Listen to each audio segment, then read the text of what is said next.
Hey everybody, welcome back to In the Kitchen with Infinity. Today we're going to go ahead and do a mint brownie with you guys. We hope you guys enjoy it. Don't forget to check the description for the recipe and all the ingredients that you're going to need. And don't forget to like and subscribe to find out what we're doing next week. So here we go. So we're going to start with the butter. And we're going to melt a cup of butter with 8 ounces of semi-sweet chocolate. We just got the Ghirardelli, so that works pretty good. So we just kind of broke them up in the package instead of just chopping them. They just want it chopped so it's easier to melt, but this should work just breaking it in the pack it came in. Less mess too, maybe. It's all falling out, but you know. Dump this all in here, right? Yep. Okay.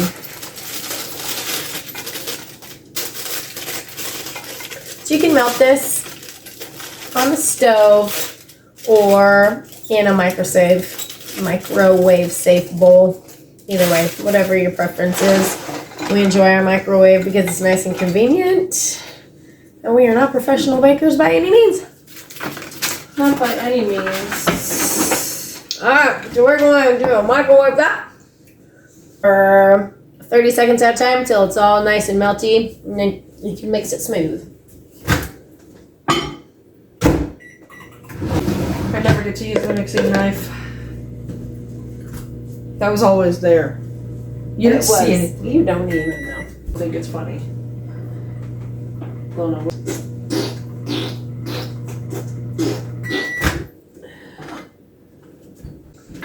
Alright, we've got that all melted and stirred nicely together. You're going to go ahead and pour it in your mixing bowl over here. That's clean. You might as well use the same spoon. You're going to allow that to cool for about 10 minutes. And then we will add the rest of our stuff. And this is for the brownies. So this is kind of a 3-parter. You're going to make the brownies and then the filling and then the top. So it's got a few steps to it. So go ahead and let this cool for about 10 minutes. And then we'll be right back. Don't forget to preheat your oven to 350. Gotta do that too for the brownie part. And we'll be right back. Alright, so we went ahead and let that sit for about 10 minutes. We got our 9x13 pan nice and greased. Make sure to grease the sides and the bottom of that pan. So now we're going to go ahead and mix the sugar and brown sugar into the cooled chocolate. So we're doing 1.5 cups of regular sugar and 1/2 cup of brown sugar.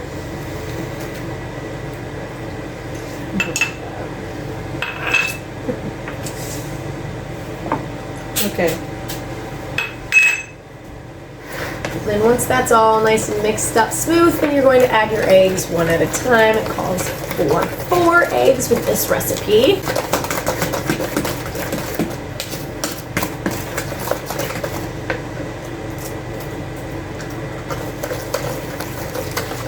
Go ahead and mix those eggs in really well, one at a time before you add the next one.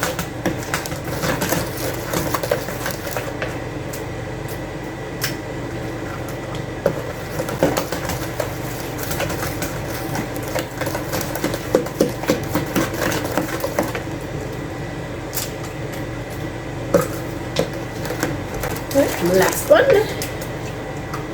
There we go. Alright, and then we're going to go ahead and put in our vanilla. Right.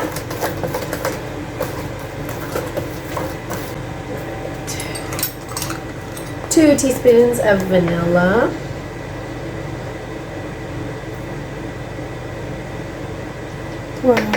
Only pour over the bowl if you have a steady hand, because you might just dump too much in. It's what I've always been taught, but we are not professional bakers by any means. And then you're going to go ahead and put the last 3 ingredients in there. So you're going to go ahead and start with the salt. That was a 1/2 teaspoon of salt. 1/2 cup plus 3 tablespoons of flour. And then a 1/4 cup of baking cocoa powder.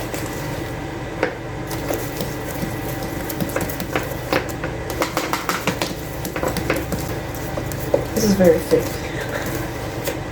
There is going to be some very rich brownies going on in here. You want to take a turn? My hands hurt. That is so chocolatey. Oh my gosh, that smells amazing. Can you imagine what the house is going to smell like after this? Woo! Alright, once that's nice and mixed up, you can go ahead and pour it into your prepared pan and then stick it in your 350-degree oven for about 35 minutes or until a toothpick comes out, a few moist crumbs attached to it. Few moist crumbs, because you don't want brownies to be dry like the cake. Yeah, I mean, you like moist cake, but it shouldn't come out with stuff on your toothpick. All right. Okay, so we're going to go ahead and put this in the oven for about 35 minutes, and we will be right back. All right, we got that baked for about 35 minutes. Toothpick's coming out with just a little bit of crumble on it, so we'll go ahead and let this cool on a wire rack until it's completely cooled, and then we will go on to the next step. We'll be right back. All right, we went ahead and let those brownies cool, so now we're going to go ahead and make the minty layer that goes on top of those. So what we're going to do is you're going to go ahead and put in half a cup of butter.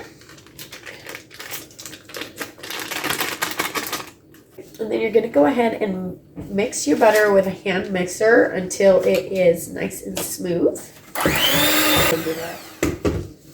Then go ahead and pour in your 2 cups of powdered sugar and 2 tablespoons of milk.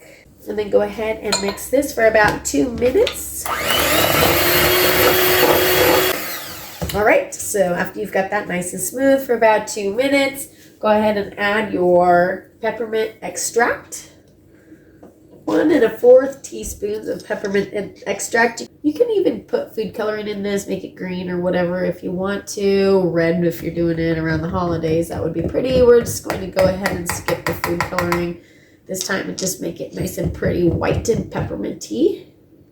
Then you're going to go ahead and beat that for another minute. Then taste test it and see if it's as pepperminty as you want. If you need to add some more, you can do that as well. So there is that layer.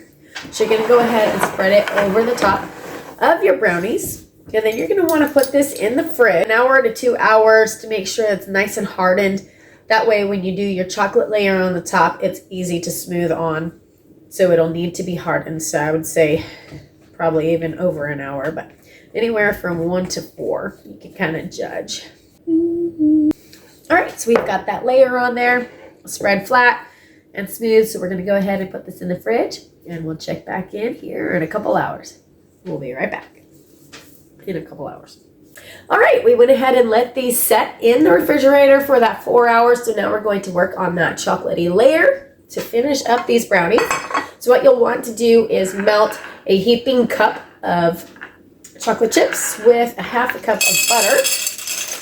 We're going to do it in the microwave. You can do it on the stove in a saucepan if you prefer. Microwave, so convenient. So convenient. All right, so 30 seconds at a time, and then stir, then do it again until it's all melty and smooth.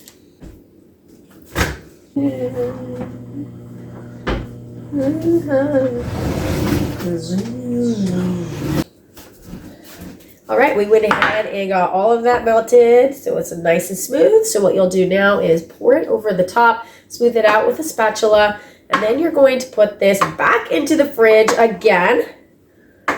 Another 1 to 4 hours, or even overnight you can. So if you're preparing for something for tomorrow, like a picnic or a dessert, something, whatever, party, I don't know. So that's what you're going to do, because we're going to cut that out anyways. It's not that big deal. Goodness spread, you know. And go! But my goodness spread. It never has been. The best chefs always taste their food.